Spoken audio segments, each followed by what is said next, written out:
नमस्ते विद्यार्थी मित्रांनो, मी तुमचा महेश सर तुमचं पुन्हा एकदा मराठीच्या क्लासमध्ये बच्चों, आज हम आपके पाठ्यपुस्तक में से एक नया पाठ देखने वाले हैं। उस पाठ का नाम है अनुभव एक। 13वा पाठ है।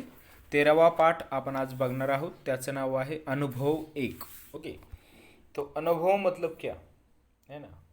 अनुभव एक, तो पहले आपको अनुभव इस शब्द का अर्थ मालूम होना चाहिए, तो ही आपको क्या होगा, एक अगला जो पाठ है वो समझ में आएगा। तो अनुभव, अनुभव मतलब आप इंग्लिश में उसे बोल सकते हो एक्सपीरियंस, है ना। और एक्सपीरियंस मतलब और अनुभव मतलब क्या, तो आप आपके रोज़ का जीवन जीते हो, है ना, सुबह से लेकर शाम तक, है ना। हर रोज़ आप आपके जीवन में बहुत सारी घटनाएं घटती है।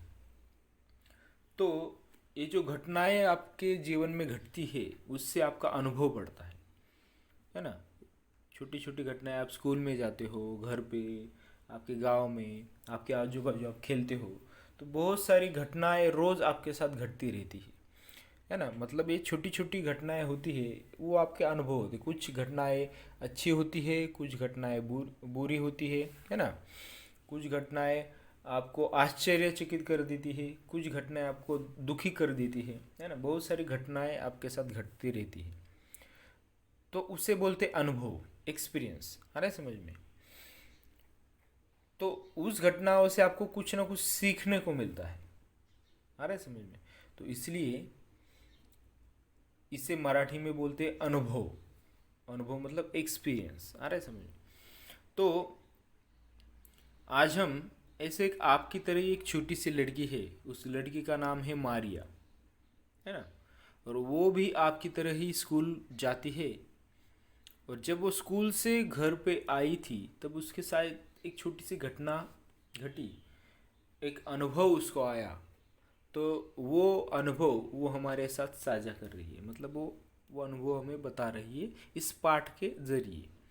तो हम एक एक लाइन पढ़ेंगे और उसका अर्थ मैं आपको हिंदी में समझाऊंगा, है ना। मराठी पाठ है, मराठी पाठ आहे, तर तुम्हाला मराठी वाचता आलं पाहिजे। अभी मी तुम्हाला हिंदीमध्ये बोलतोय, हिंदीमध्ये सांगतोय का, कारण की तुम्हाला हिंदी तुमची मातृभाषा हिंदी आहे, त्यामुळे तुम्हाला हिंदीमधून जर तुम्हाला एक्सप्लेनेशन दिलं तो ते समझेल। आपको मैंने हिंदी में ज़्यादा से ज़्यादा बताया तो आपको समझ में आएगा, इसलिए मैं आपको ये मराठी का क्लास होने के बावजूद भी हिंदी में आपके साथ ज़्यादा से ज़्यादा बोल रहा हूँ। ओके, तो चलो हम पाठ की ओर बढ़ते हैं। अभी आप पहले चित्र देखो, आपको चित्र में दिख रहा होगा एक लड़की। पहले चित्र में आपको दिख रहा है इस कि एक लड़की एक खिड़की के पास खड़ी है, और बाहर आप देखोगे तो झाड़ियाँ है, पेड़ पौधे हैं, और बारिश है ना। बारिश की बूंदें, जोर से बारिश चल रही है। ओके, और दूसरे चित्र में आप देख रहे हो कि उस लड़की के मम्मी पापा, है ना, उस लड़की के माता पिता बाहर से आए हैं, और लड़की क्या अपने माँ से मिल रही है, मतलब वो डरी है शायद, है ना, डरी हुई लड़की है। तो अभी, और उस लड़की का नाम है मारिया। तो अभी मारिया के साथ क्या घटना घटी वो आज हम देखने वाले हैं। तो चलो, मारिया दुपारी शाळेतून घरी आली। घराला कुलूप होते, है ना। वो स्कूल गई थी, और स्कूल से जब वो लौटी तब उसका जो घर था उसको क्या था, लॉक था, है ना, कुलूप था। कुलूप मतलब लॉक, इंग्लिश में लॉक, ताला। हिंदी में क्या बोलते हो, ताला। घराला कुलूप होते। आज तिचे आई बाबा लग्नाला गेले होते। आज तिचे आई बाबा लग्नाला गेले होते। तिने कुलूप उघडले, घरात आली, खिडक्या उघडल्या, गणवेश बदलला, हातपाय धुवून ती घरात जाऊन खाऊ शोधत होती, है ना। देखो कितनी होशियार लड़की है। उसके मम्मी मम्मी पापा उसको सुबह ही बता के गए होंगे कि बेटा जब तू स्कूल से आएगी तब हम घर पे नहीं होंगे, हम किसी शादी में जा रहे हैं, है ना। तो क्या कर, घर पे आ, और उसके पास एक चाबी भी होगी घर की, इसलिए उसने तुरंत ताला खोला। घर पे आओ, खुद का सबसे पहले बाथरूम में जाकर क्या करो, जो अपने मुंह हाथ है वो अच्छे से धो लो। उसके बाद जो स्कूल का यूनिफॉर्म है वो चेंज करो। ओके। और कुछ खा लो, है ना, मम्मी ने उसके बना के रखा होगा। देखो अभी आप देखो, कोविड का सिचुएशन है, तो जब भी आप स्कूल से घर जाओगे, अभी स्कूल ओपन ही होने वाली है, जब आप स्कूल से घर जाओगे तो इस मारिया की तरह ही आपको करना है। सबसे पहले जब आप घर पे जाओगे तो आपका यूनिफॉर्म चेंज करना है। उसके बाद डायरेक्ट आपको घर पर इधर उधर, घर में इधर उधर किधर भी भटकना नहीं है, सीधे आपको बाथरूम में जाना है। अच्छे से आपके मुंह हाथ अच्छे से धोने हैं, क्योंकि कोविड की सिचुएशन है। फिर उसके बाद आपको जो आपका अच्छा ड्रेस है वो पहनना है, घर का ड्रेस। और फिर उसके बाद कुछ खाना है। पर बहुत सारे बदमाश लड़के लड़कियां क्या करते हैं, बिल्कुल भी ऐसे नहीं करते, बहुत ही गंदे रहते, है ना। स्कूल से जब घर जाते हैं तब यूनिफॉर्म रात के 7-8 बजे तक चेंज नहीं करते। मुंह हाथ धोना तो दूर की बात है ना। और खाते भी नहीं है कुछ, वैसे क्या करते, बाहर भागते और खेलने लगते हैं। ऐसे भी गंदे बच्चे हैं। तो हमें इस पार्ट से यही सीखना है कि मारिया की तरह ही हमें क्या करना है, अच्छे से रहना है। उसके मम्मी पापा घर पे नहीं थे, फिर भी वो कितने होशियार लड़के हैं आप देखो। तो उस मारिया की तरह ही आपको क्या करना है, होशियार बनना है। तो पहले पैराग्राफ से हमें क्या पता चल रहा है कि मारिया स्कूल से घर आई थी, तब उसके मम्मी पापा घर पे नहीं थे। वो कहाँ पे गए थे, शादी के लिए गए थे ना।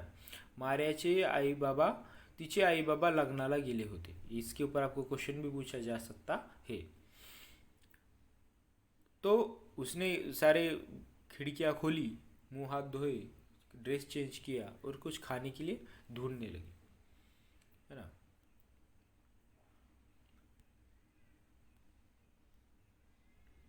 अचानक खिडक्यांची दारे एकमेकांवर धाड आपटू लागली। जब वो खाना ढूंढ रही थी तो अचानक से क्या हुआ, जो उसके घर की खिड़कियां है वो एक दूसरे के ऊपर क्या होने लगी, आवाज आने लगा उसका, है ना। दारे एकमेकांवर धाड आपटू लागली। वारा सुसु करत वाहू लागला। अभी देखो यहाँ पे जो सुसु है, ये सुसु का मतलब क्या, आवाज है, मतलब जोर से हवा आने लगी और उसकी जो खिड़कियां है वो बजने लगी, है ना। हवा जब जोर से आती है तो खिड़कियां क्या होती है, एक दूसरे के ऊपर टकराती है और जोर से आवाज आने लगता है। आभाळात ढगांची गर्दी, आभाळात ढगांनी गर्दीच गर्दी केली। ढगांचा गडगडाट व विजांचा कडकडाट सुरू झाला। पाऊस धो धो कोसळू लागला। मारियाने पटापट दारे खिड़कियां बंद केल्या। अभी अचानक से हवा आने लगी, मतलब क्या कि बारिश आने लगी है ना। जो बिजली है आकाश में वो भी जोर जोर से कड़कड़ाने लगी, है ना। यहाँ पे आवाज देखो, प्रोनाउंसिएशन है ना। ढगांचा वारा वारा जो खिड़कियां है उसका आवाज क्या है, धाड़ धाड़। वारा उसका आवाज सुसु, है ना। उसके बाद ढग कैसे बजते, गड़गड़ बजते। वीज कैसी, कड़कड़, है ना। उसके बाद पाउस आवाज कैसे, धो धो, है ना। ये आवाज है, इसके ऊपर भी आपको क्वेश्चन पूछा जा सकता है। ओके। तिचे लक्ष घड्याळाकडे गेले, तिचे लक्ष घड्याळाकडे गेले। बराच उशीर झाला आहे असा विचार करतच ती जवळच्या खुर्चीत बसली। हळूहळू तिला पावसावरच्या कविता आठवू लागल्या। ती कविता गुनगुनू लागली। उसने कुछ खाया और जोर से हवा छूट रही थी, तो उसने क्या किया, पूरे जो खिड़कियां है दरवाजे है वो खुले थे, उसको उसने बंद कर दिया। और एक चेयर के ऊपर वो बैठी और जो सामने दीवार पर जो घड़ी थी उस घड़ी की तरफ वो देखने लगी, है ना। तो बहुत ही देर हो चुकी थी, अभी पूरे घर में वो अकेली थी, थोड़ी देरी भी होगी। तो वो अपने मम्मी पापा की राह देखने लगी और बाहर बारिश चल रही थी। तो उसको जो बारिश की कविता है वो उसको याद आने लगी, तो वो गुनगुनाने लगी, वो, है ना, बारिश की कविताएं गुनगुनाने लगी। अभी देखते हैं अगले पाठ, अगले पैराग्राफ में क्या है. पावसाचा आवाज कमी झाला आणि मारियाने खिडकी उघडली. बाहेर रिमझिम रिमझिम पाऊस पड़तच होता, है ना. तो जब बारिश थोड़ी कम हुई तो उसने, जो हवा कम हुई तो उसने खिड़कियां खोली. तो बाहर थोडी थोडी बारिश हो ही रही थी. वाहणाऱ्या पाण्याचा खळखळाट हळूहळू कमी झाला आणि थोड्याच वेळात पाऊस थांबला. थोड़ी देर में क्या हुई, बारिश रुक गई. झाडांच्या पानातून टपटप पानी गळत होते. देखो यहाँ पर भी आवाज आपको ये है ना, झाडांच्या पानातून टपटप पानी गळत होते. ये क्या है, उसके जीवन में घटा हुआ एक अनुभव है, और वो अनुभव वो आपके साथ शेयर कर रही है. कौन, मारिया. झाडांच्या पानातून टपटप पाणी गळत होते. पाना आड बसलेले पक्षी बाहेर आले. पंखांची फडफड करून त्यांनी पंखावरील पानी झटकले, है ना. तो उसने जब खिड़की से बाहर देखा तब सब तरफ क्या हुआ था, सब तरफ गीला हो चुका था. जो पेड़ पौधे वो भी पूरे पानी से भर चुके थे, है ना. जो पंछी है, जब बारिश आती है तो पंछी क्या करते हैं, किसी पेड़ का सहारा लेके छुप जाते हैं. तो वो जो छुपे हुए, बारिश ख़त्म हो गई तो जो छुपे हुए जो पंछी है वो बाहर आ गए. तो अपने पंख के ऊपर जो पानी पड़ा था वो उसने क्या किया, वो पंछियों ने ऐसे झटकने लगे, है ना. वो पेड़ से भी पानी गिर रहा था थोड़ा थोड़ा, जो पत्तों के ऊपर होता है. उसके बाद नीचे थोड़ी थोड़ी बारिश चल ही रही थी. तो उसने वो वर्णन किया है कि बाहर का उसने क्या देखा है ना. मारियाने आकाशाकडे पाहिले. बाहेर लख ऊन पडलेले होते. सगळीकडे कसे स्वच्छ सुंदर वाटत होते, है ना.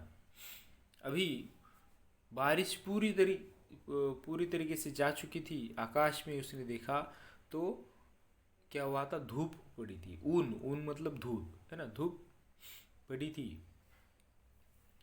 सगळीकडे स्वच्छ सुंदर वाटत होते. जब बारिश होके जाती है तो पूरी हवा क्या होती है, शुद्ध होती है ना. अच्छा लगता है ना, स्वच्छ सुंदर लगता है. तेवढ्यात दारावरची बेल वाजली. टिंग टॉंग, आई आली असे म्हणतच मारिया पळत पळत दाराकडे गेली. तो वो खिड़की से बाहर ये नज़ारा पूरा देख रही थी, ये अनुभव ले रही थी नेचर का. तभी क्या हुआ, जो डोर बेल है वो बजे, टिंग टॉन्ग.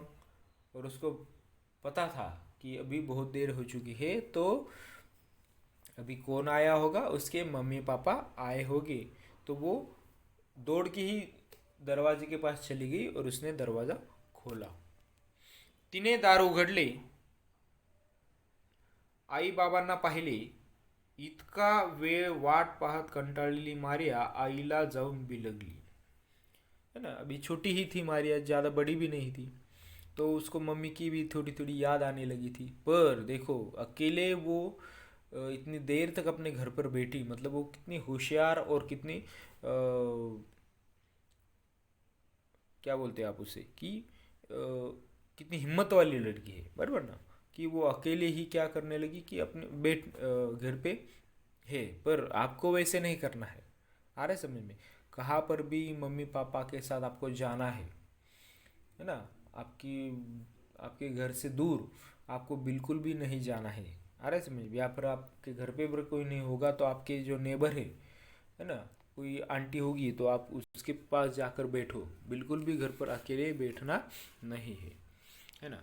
आईने तिला प्रेमाने जवळ घेतले. जैसे ही उसने दरवाज़ा खोला, उसकी मम्मी सामने उसको दिखी. तो वो बहुत देर से कंटाल चुकी थी, है ना. बहुत देर से वो बोर हो चुकी थी. तो इसलिए उसने क्या किया, मम्मी को जाकर हक किया, है ना. मतलब भी लग गई मम्मी को जाकर. तो एक ऐसा छोटा सा अनुभव था. वो ये अनुभव मारिया ने आपके साथ शेयर किया है. ओके, तो आपके जीवन में भी ऐसे छोटे छोटे अनुभव हुए होंगे. जब स्कूल ओपन होगा तो आप मुझे ये आपके जीवन में घटे हुए छोटे छोटे अनुभव मुझे बता सकते हो. आ रहा है समझ में. तो अभी शब्दार्थ है नीचे. धाडधाड आपटणे, जोराजोरात आदळणे. पाऊस धो धो कोसळणे, खूप जोराचा पाऊस पडणे. गुणगुणणे मतलब हळू आवाजात गाणे. पाना आड़ पाना मागे, बिलगणे प्रेमाने, है ना, प्रेमाने मिठी मारने। तो एक छोटा सा ये अनुभव मारिया ने आपके साथ शेयर किया है, बहुत ही अच्छी बात है। तो बच्चों, इसके ऊपर आपको जो क्वेश्चन आंसर से, तो डायरेक्ट हम क्या करेंगे कि आपको एग्जाम में क्वेश्चन और आंसर, मतलब एग्जाम में क्या होगा, आपको ये पूरा पाठ नहीं आएगा। इस पार्ट में से आपको एक पैराग्राफ निकाल कर आपको पढ़ने के लिए देंगे और उसके ऊपर आपको क्वेश्चन पूछे जाएंगे। तो भैया आप अगला पेज देखोगे तो आपके समझ में आएगा कि एग्ज़ाम में क्या होगा कि आपको एक ऐसा पैराग्राफ देंगे, है ना। अब ये पैराग्राफ क्या है, इसी पाठ का है। देखो आप देख सकते हो, ये जो पाठ है, देखो यहाँ से लेकर यहाँ तक, ये आपको 2 पैराग्राफ आपको एग्जाम में पूछे जाएंगे। और इसी 2 पैराग्राफ के, मतलब ऐसे नहीं कि ये 2 ही पैराग्राफ पूछेंगे, इसके नीचे के पैराग्राफ भी आपको पूछ सकते हैं, ऐसे कुछ नहीं है। ओके, जो एग्जाम पेपर सेट करते हैं टीचर, वो कहीं पर भी, मतलब जो आपके पाठ के जो पैराग्राफ है, वो कौन से भी पैराग्राफ लेकर उसके ऊपर क्वेश्चन आंसर्स तैयार कर कर आपको क्या करना है कि वो क्वेश्चन आंसर्स देने हैं। ऐसे नहीं कि जो पाठ के नीचे जो क्वेश्चन आंसर आते हैं वही आपको पूछे जाएंगे, बिल्कुल भी नहीं। टीचर आप उनके मन से भी क्या कर सकते हैं, क्वेश्चंस तैयार करके आपको पूछ सकते हैं। तो इसलिए बहुत सारे बच्चे क्या करते हैं, पाठ 1-2 बार पढ़ते हैं सिर्फ, और जो पाठ के नीचे के जो क्वेश्चन आंसर है वही रट लेते हैं। और फिर जब कोई टीचर ऐसे पैराग्राफ लेता है पाठ में से और उसके ऊपर उनके मन से जब क्वेश्चंस तैयार करते हैं, तो वो बच्चे को नहीं आता है। क्यों? क्योंकि उसने अच्छे से जो पाठ उसको सिखाया गया है वो समझ नहीं लिया है। तो सबसे इम्पोर्टेंट बात है, जो आपको पाठ पढ़ने के लिए है, टीचर लोग जो पाठ आपको पढ़ने के लिए बोलते हैं, वो पाठ अच्छे से पढ़ो। और सिर्फ पढ़ो मत, उसको समझ लो, है ना। उस पाठ में एक्चुअली हमें क्या सिखाया है, उस पाठ में कितने कैरेक्टर्स है, कौन से कैरेक्टर ने क्या किया है, क्या बोला है, ये सारी चीज़ें आपको क्या करनी होंगी, सीखनी होगी अच्छे से। जो पाठ है वो अच्छे से समझ लेना है। तो आपको टीचर लोग मन से भी क्वेश्चन पूछेंगे, उनके मन से, तो भी आपको उसका आंसर लिखने के लिए आएगा, नहीं तो बिल्कुल भी नहीं आएगा। अरे समझ में। तो देखो अभी ऐसे ही एक पैराग्राफ आपको एग्जाम में दिया गया है और उसके नीचे उस पैराग्राफ के ऊपर जो डिपेंड क्वेश्चन है वो आपको पूछे गए हैं। ऐसे नहीं है कि जो पैराग्राफ दिया है उसके बाहर के क्वेश्चन आपको पूछेंगे, बिल्कुल भी नहीं। इन सारे क्वेश्चन का आंसर्स आपको इस पैराग्राफ में मिल जाएगा। सिर्फ जो लास्ट का क्वेश्चन होता है वो स्वमत का होता है। स्वमत मतलब आपका खुद का मत। इस क्वेश्चन का आंसर आपको इस पैराग्राफ में नहीं मिलेगा, वो आपके जनरल नॉलेज के ऊपर डिपेंड होगा। और वो भी कौन सा भी क्वेश्चन नहीं पूछा जाएगा, इस पार्ट से रिलेटेड ही आपको क्वेश्चन पूछा जाएगा। ओके, तो अभी हम देखते हैं, ये पैराग्राफ है। अभी ये पैराग्राफ आपको पहले क्या करना है, जब आप एग्ज़ाम में जाओगे या फिर आप ऑनलाइन भी एग्ज़ाम दे रहे हो, तो जो आपको पैराग्राफ सबसे पहले ऊपर पैराग्राफ है वो अच्छे से आपको पढ़ना है, 1-2 बार अच्छे से पढ़ना है और ज़्यादा टाइम नहीं लगाना है, क्योंकि एग्ज़ाम में टाइम लिमिट कम होता है। तो इसलिए आपको क्या करना है, कम टाइम में आपको ये पैराग्राफ पढ़ना है। पर डायरेक्ट आप एग्ज़ाम में जाओगे तो आपको ये नहीं आएगा। तो इसके लिए आपको घर पर प्रैक्टिस करनी होगी। प्रैक्टिस मेक्स मैन परफेक्ट, इतना ध्यान में रखो। जब आप घर पर अच्छे से प्रैक्टिस करोगे, 2-3-4 बार जब आप पैराग्राफ सॉल्व करोगे, पैराग्राफ पढ़ने की प्रैक्टिस करोगे, तो ही एग्ज़ाम में जाके आपको क्या होगा, फटाक से ये पैराग्राफ आप पढ़ पाओगे।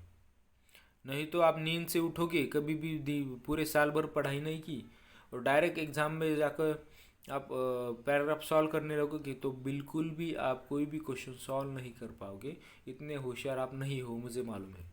जो बच्चे होशियार है वो होशियार कैसे बनते हैं, तो वो प्रैक्टिस करते हैं, घर पर पढ़ाई करते हैं, अच्छे से लिखते हैं, पैराग्राफ सॉल्व करने की प्रैक्टिस करते हैं, ग्रामर पढ़ते हैं, निबंध अच्छे से याद कर लेते हैं, तो ही उनको एग्ज़ाम में अच्छे से मार्क्स आते हैं।